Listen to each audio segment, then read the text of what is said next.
तो यार Himalayas are blessed with some of the most diverse and beautiful landscape on earth. और hiking एक ऐसा स्पोर्ट है where you can closely experience this wonder. और ऐसे ही कुछ मुझे अपने रीसेंट हाइक पर हिमाचल के क्लासिकल हाई एल्टीट्यूड पास पर विटनेस करने को मिला।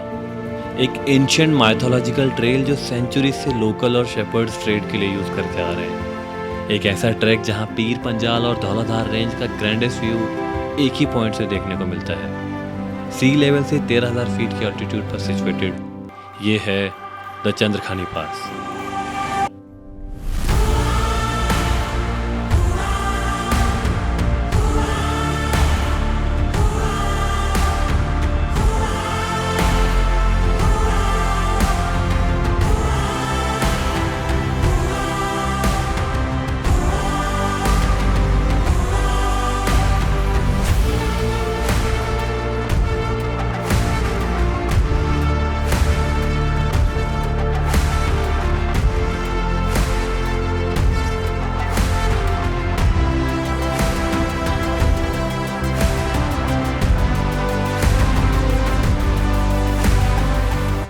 पूरा टेंट पीछे से दब चुका है। तो यार टेंट की हालत कुछ ऐसी हो गई है पूरे टेंट में। ओह शिट भाई, पीछे से पूरा जमा हो गया यार। शिट शिट शिट भाई थोड़ी सी हालत खराब हो गई है। अब यार इससे पहले भी मैं मनाली काफ़ी बार ट्रैकिंग के लिए आया हूँ, लेकिन इस ट्रैक की शुरुआत मनाली से कुछ किलोमीटर दूर कोलू वैली के लेफ्ट बैंक पर सिचुएटेड रुमसू विलेज से होने वाली थी।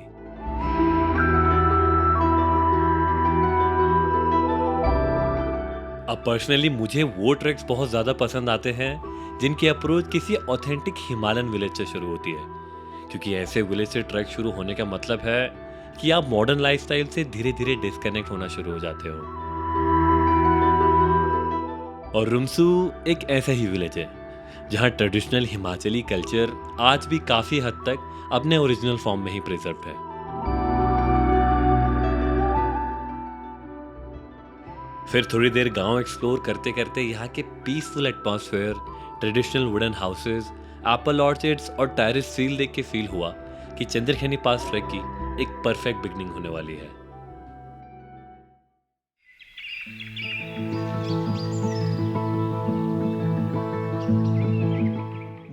तो डे 1 में आज हमें सिर्फ 3 किलोमीटर की इजी टू मॉडरेट हाइक करके घनकुराड़ी कैंप साइट पहुंचना था। अब यार कुछ ट्रैक्स ऐसे होते हैं ना जिन्हें आप अपने बेस्ट फ्रेंड्स के साथ DIY या अल्पाइन स्टाइल में करना चाहते हैं। चंद्रखनी पास उन्हीं ट्रैक्स में से एक है। पास तक का पूरा ट्रेल एक वेल डिफाइंड फॉरेस्ट पाथ और पीसफुल एनवायरनमेंट को फॉलो करता है, जिसे लोकल शेपर्ड्स और विलेजर्स सेंचुरीज से यूज करते हुए आ रहे हैं। एक टाइम पर जब रोड्स नहीं हुआ करती थी तब चंद्रखनी पास ही कुल्लू और पार्वती वैली को कनेक्ट करने वाला एक इम्पॉर्टेंट ट्रेड रूट हुआ करता था। वहाँ जाना है अभी। अब ये सच बताऊं तो मेरे लिए हाइकिंग का रियल पर्पस सिर्फ डिफरेंट टेरेन क्रॉस करके किसी पास या समिट पर पहुंचना नहीं होता, बल्कि नेचर को ऑब्जर्व करना, उसकी इकोलॉजी को समझना और उस सॉलिट्यूड को एक्सपीरियंस करना जो क्राउडेड ट्रेल्स पर नेचुरली कम हो जाता है। And one of the most unique things about this track it's low footfall और अनटच्ड विल्डरनेस। हिमाचल के पॉपुलर ट्रैक्स जैसे हमता पास, भृगु लेक, ब्यास कुंड के कंपैरिजन में यहाँ ह्यूमन इंटरवेंस काफी लिमिटेड थे, जिस वजह से ट्रेल अपनी ओरिजिनल ब्यूटी और पीस मेंटेन करता है। अभिषेक भाई, मैं इसको मार के भाग जाऊंगा, पिछाड़ देना मुझे। मार के भाग गया तो पिछाड़ तो नहीं पाएगा। फिर कुछ देर डेंस फॉरेस्ट में हाइक करने के बाद हम चंद्रखनी पास ट्रैक के फर्स्ट फॉरेस्ट क्लियरेंस तक पहुंचते हैं।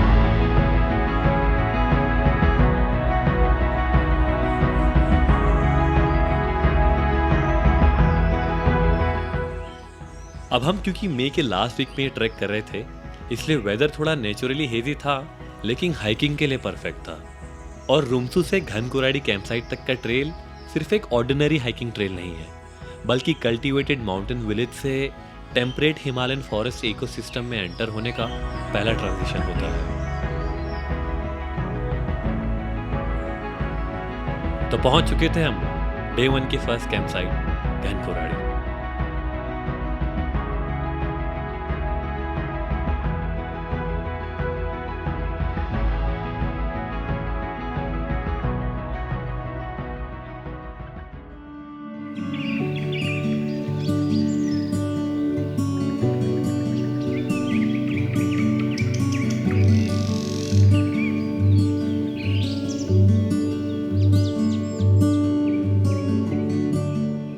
आज हम जाने वाले थे चकलानी कैंप साइट और अब तक हम रिलेटिवली लोअर एल्टीट्यूड एटमॉस्फेयर में हाइक कर रहे थे, लेकिन घनकुराडी से चकलानी कैंप साइट के डिस्टेंस में 3000 फीट का एलिवेशन गेन होने वाला था, जिसके साथ एनवायरनमेंट भी नोटिसेबली चेंज होने लगता है। कल के कंपैरिजन में आज का फॉरेस्ट और भी ज़्यादा डेंस और अनटच फील होता है। पूरा ट्रेल एक मिक्स्ड हिमालयन फॉरेस्ट जिसमें ब्लू पाइन, वॉलनट, ओक और मेपल मिलकर एक रिच माउंटेन इकोसिस्टम बनाते हैं। और यार इस ओक और मेपल के फॉरेस्ट में एंटर होते ही आपको ब्यूटीफुल एम्बियंस फॉरेस्ट साउंड सुनने को मिलता है। मेरे लिए पहले काफ़ी डिफिकल्ट होता था ऐसे इन्वायरमेंट के लिए एक परफेक्ट ट्रैक ढूंढना, लेकिन जब से मैंने एपिडेमिक साउंड यूज़ करना शुरू करा है मेरे लिए साउंड डिज़ाइनिंग काफ़ी ईजी हो गई है, क्योंकि इसमें 55,000 प्लस प्रीमियम म्यूजिक और 2,55,000 प्लस से भी ज़्यादा साउंड इफेक्ट देखने को मिलते हैं। फिर चाहे फॉरेस्ट हो या समिट से सनराइज या कोई इंटेंस हाइकिंग सीक्वेंस, हर मूड के लिए परफेक्ट साउंड मिल जाता है। और मेरा फेवरेट फीचर AI असिस्टेंट है। बस अपने फ्रेम के इमोशंस टाइप करो and it instantly suggest music that perfectly match your vibes. और अडैप्ट फीचर से म्यूजिक को अपने वीडियो के हिसाब से भी कस्टमाइज कर सकते हो। And the best part, you can use all of this without worrying about copyright claims on social media platforms. So if you love creating cinematic hiking vlogs or outdoor content, be sure to check out Epidemic Sound. Check out the link in description and use code hiking90 to get 90% off on your first month of purchase. तो यार I guess ये last stretch है जहाँ हम forest section में हैं। अब इसके बाद पूरा फॉरेस्ट सेक्शन ख़त्म हो जाएगा और हम ट्री लाइन से मेडोज वाले टेरेन में चले जाएंगे। अब यार पर्सनली मुझे ट्री लाइन से एल्पाइन मेडोज का ट्रांजिशन ट्रैक का सबसे एक्साइटिंग पार्ट लगता है। कई दिनों तक डेंस फॉरेस्ट के अंदर हाइक करने के बाद जब लैंडस्केप अचानक से ओपन होते हैं तो ट्रेल और भी ज़्यादा रिवॉर्डिंग फील होने लगती है।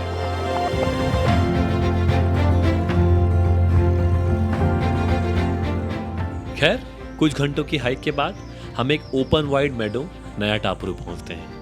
ये भी एक ट्रेडिशनल शेपर्ड्स हॉल्ट और एक सीजनल कैंपिंग एरिया है जहां कैंपिंग की जा सकती है। अब नया टापरू के बाद ट्रेल साउथ ईस्ट डायरेक्शन की तरफ जिगजैग पैटर्न में क्लाइंब करता है। यहाँ से ऑल्टीट्यूड का इफेक्ट ह्यूमन बॉडी के साथ साथ वेजिटेशन पर भी क्लियरली देखने को मिलता है। डेंस फॉरेस्ट धीरे धीरे कम होते जाते हैं और हिमालयन रोडोडेंड्रॉन पूरे लैंडस्केप पर डोमिनेटिंग होता जाता है। और फाइनली 2 से 3 दिन की हाइक के बाद हम ट्री लाइन क्रॉस करके एल्पाइन मेडोज में एंटर करते हैं। यहाँ से लैंडस्केप कंप्लीटली चेंज हो जाते हैं।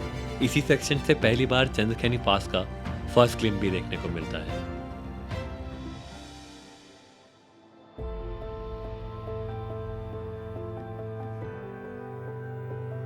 अब क्योंकि हम प्री मॉनसून सीजन में हाइक कर रहे थे तो इसलिए मेडोज में जगह जगह कलरफुल फ्लावर्स खिले हुए थे, लेकिन इस सीजन की सबसे बड़ी प्रॉब्लम थी वेदर।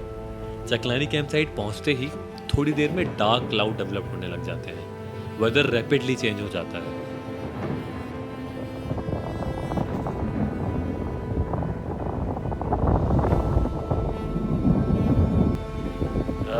बहुत ज़बरदस्त मौसम हो चुका है। ऑल्दो हम प्रिडिक्शन देख के आए थे, रेन दिखाई हुई थी और वैसे ही कुछ हो रहा है, इसीलिए हमेशा आप जब भी हाइक प्लान करो वेदर प्रिडिक्शन देख के ही आना।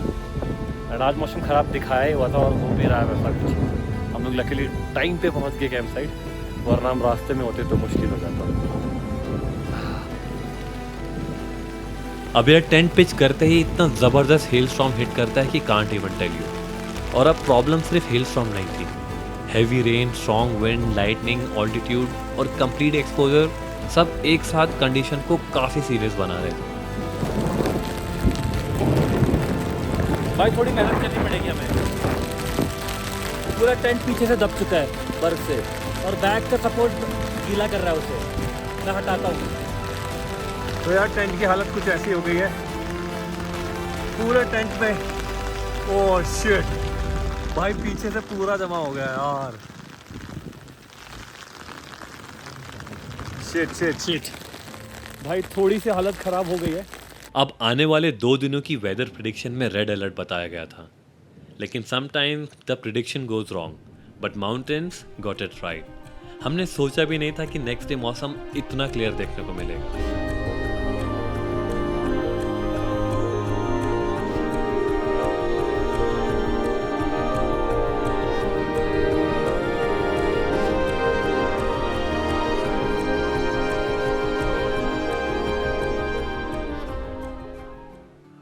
ऑल राइट जी, so this is day 2 of Chandrakhani पास।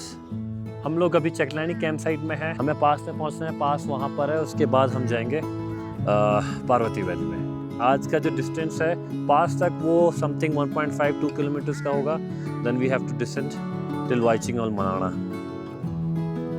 आज unlikely the previous days where dense confined forest offered protection from wind and changing weather, आज का पूरा हाइकिंग रूट ट्री लाइन से ऊपर और कंप्लीटली एक्सपोज मेडोज रीजन से होकर गुजरने वाला था।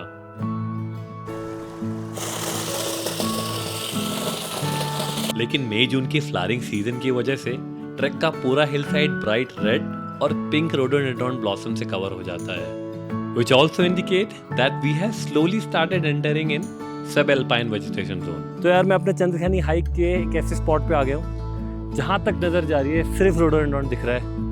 पर्पल, वाइट, पिंक सब तरह की वैरायटी हैं। इन्हें हाई एल्टीट्यूड रोडोडेंड्रॉन बोलते हैं, जो बुशिश में होते हैं और बहुत ही ब्यूटीफुल कलर्स हैं इनका फ़िलहाल।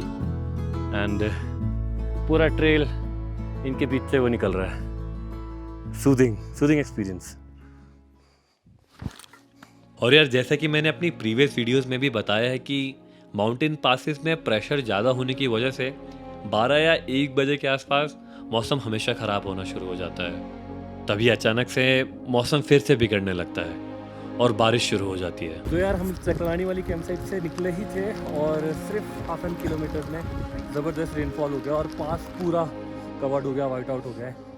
तो कोई सेंस नहीं है वहाँ जाने का। वहाँ भी हम ठंड से परेशान होंगे और डिसेंड करने में भी प्रॉब्लम होगी। तो हम लोगों ने यहाँ पे एक फ्लैट सरफेस ढूंढा है। चकलानी वहाँ पर कहीं है जहाँ पे वाइट आउट है और यहाँ पे एक हमें सोर्स भी मिला पानी का और यहाँ पे ट्रेंच भी बनी है। तो हम लोग यहीं टेंट पिच कर रहे हैं और कल सुबह जितना जल्दी हो सकेगा टेंट को क्रॉस कर देंगे चंद्रखनी पास। तो अभी यहीं फिलहाल हम लोग पिच कर रहे हैं। अब यार एल्पाइन या सेल्फ सपोर्टेड हाइकिंग का एडवांटेज यही है कि आप सिचुएशन के हिसाब से खुद कैलकुलेटेड डिसीजन ले सकते हो और कभी कभी the decision you make turn out to be the best one. अगर आज हम यहाँ नहीं रुकते तो शायद पीर पंजाल और धौलाधार रेंज का ये ब्यूटीफुल सनसेट हमसे ज़रूर मिस हो जाता।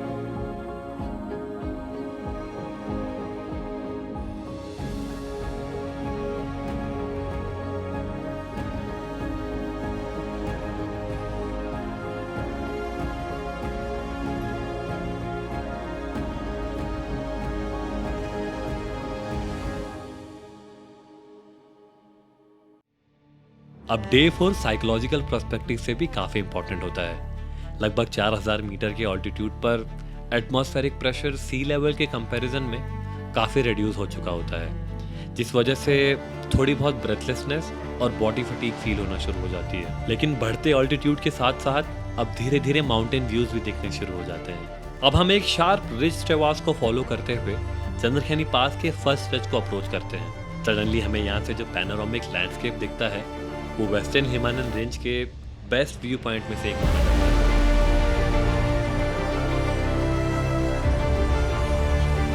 क्लियर वेदर होने की वजह से सामने पूरी पीर पंजाल रेंज स्ट्रेच होती हुई दिखती है, जिसमें देव टिब्बा, इंद्रासन, हनुमान टिब्बा, फ्रेंडशिप पीक जैसे आइकॉनिक माउंटेन इजीली आइडेंटिफाई हो सकते हैं। खैर यही रिच वॉक चंद्रखनी पास ट्रैक के सबसे स्पेक्टेकुलर और रिवॉर्डिंग सेक्शन में से एक होती है। यहाँ चैलेंज टेक्निकल क्लाइंब से ज़्यादा exposure, uneven terrain, continuously changing gradient होता है। लेकिन रिज के अपर मोस्ट सेक्शन को फॉलो करते हुए कुछ किलोमीटर तक एक साइड धौलाधार और दूसरी तरफ पीर पंजाल और नीचे कुल्लू और पार्वती वैली के इनक्रेडिबल पैनोरामिक व्यूज कंटिन्यूसली दिखते रहते हैं।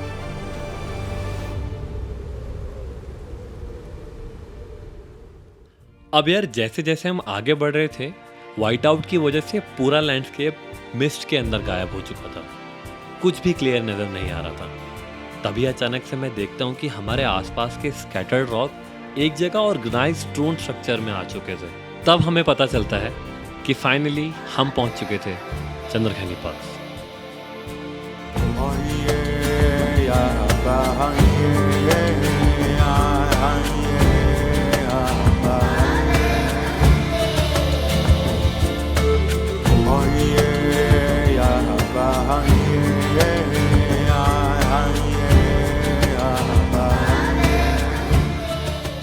तो यार हम लोग चंद्रखनी पास पहुंच गए हैं और ये एक मेडो है जहाँ पे आपको बहुत सारे मंदिर और उनके छोटे बहुत पत्थर देखने को मिलेंगे। तो चंद्रखनी पास का जो सिग्निफिकेंस है वो सिर्फ ट्रैक नहीं है, ये बहुत पुराना एंशिएंट रूट है। जब देवी देवता लोग, जब रोड नहीं हुआ करती थी तो लोग एक गांव से दूसरे गांव जाने के लिए, या देवी देवता जब एक गांव से दूसरे गांव जाया करते थे तो इन्हीं जगहों का इस्तेमाल करके वो जाया करते थे। तो जहाँ वो रुकते थे उनके स्थान हैं ये। तो बहुत धार्मिक जगह है चंद्रखनी पास, ये ट्रैक कम और एक धार्मिक स्थल ज़्यादा है। तो मेक श्योर जब आप आ रहे हैं तो बहुत चीज़ों का ध्यान रखना है आपको, अल्कोहल, स्मोकिंग और बहुत सारी चीज़ें जैसे चिकन वगैरह ना लेके आए इस ट्रैक पर। एंड जब भी आप यहाँ आएँ हाथ जोड़ें, रिस्पेक्ट करें जो आपको दिया है मदर नेचर ने, और इन्जॉय करें इस नेचर को। अब एक कहानी और फेमस है इस जगह के बारे में। कहते हैं कि मलाना के जमलू देवता कुल्लू वैली के देवी देवताओं को एक टोकरी पर लेके जा रहे थे। पास पर पहुंचते ही एक तेज विंड स्टॉर्म की वजह से उनकी टोकरी उल्टी हो जाती है, जिस वजह से सारे देवी देवता अलग अलग पहाड़ों पर पत्थर के रूप पर बिखर जाते हैं।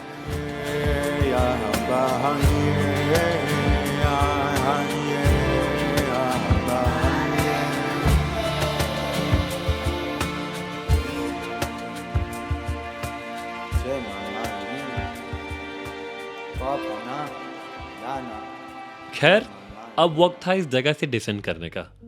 अब यार सीन ऐसा है कि कोई भी ट्रैकिंग कंपनी या ट्रैकर इस पास को पूरा कंप्लीट नहीं करते, मतलब सर्किट कंप्लीट नहीं करते, क्योंकि चंद्रखनी पास के बाद का descent is one of the most life threatening part of this track.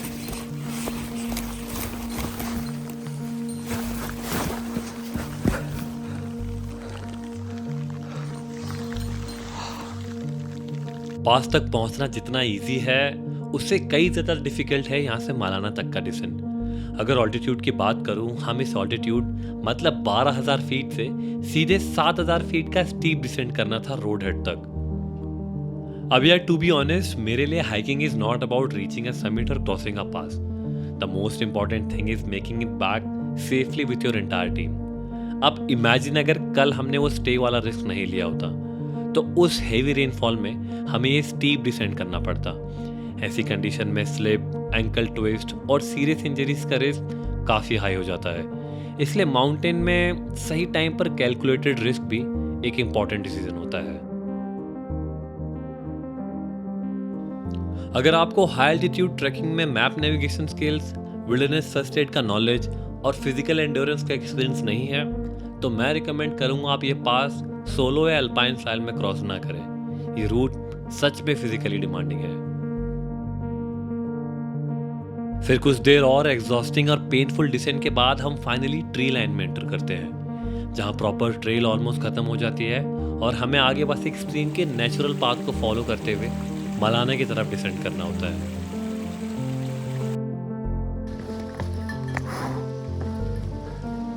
तो यार ये जो चंद्रखनी पास का डिसेंट है मनाला की तरफ, वो सबसे डिफिकल्ट स्ट्रेच है इस पूरे ट्रैक का। ऑलमोस्ट 45 डिग्री का ये स्टीप जो स्ट्रेच है ये डिसेंड करना होता है और पूरा स्ट्रक्चर ट्रेल भी नहीं है, बस जो रिवर का साइड वाला हिस्सा है उसको आप फॉलो करते हुए नीचे उतरना होता है। ऊपर से रॉकफॉल के चांसेस भी होते हैं क्योंकि वैली से डिसेंड कर रहे हो, बहुत डिफ़िकल्ट है। पानी है लेकिन पास के बाद बहुत डिफ़िकल्ट है भाई, बहुत ही। तो इधर से कोशिश मत करना हाइक स्टार्ट करने की। लाइक पीपल विल आस्क कि मनाला से स्टार्ट कर सकते हैं क्या हाइक? बिल्कुल नहीं। अगर आप ओजी हैं देन, अदरवाइज। खैर 3 से 4 दिन की हाइक के बाद फाइनली हमें रोड दिखने लगती है और हम पहुंचते हैं इस ट्रैक के एंड पॉइंट मलाना विलेज।